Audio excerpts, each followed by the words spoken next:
कशामध्ये आता गोकुळवर प्रशासक आलाय, भाजप त्या माध्यमातून इथं राजकारण करणार. जसं की ओबीसी राजकीय आरक्षण हे खरं तर कोणामुळे मिळालं नाही तर भाजपमुळेच मिळालं नव्हतं.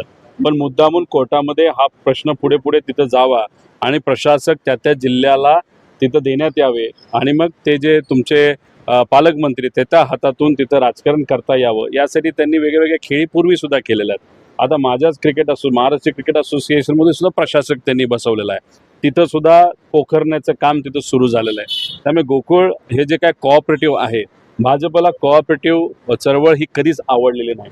त्यामुळे ती चळवळ कशी मोडता येईल, कशी तोडता येईल याचा नेहमीच त्यांनी प्रयत्न केलेला आहे.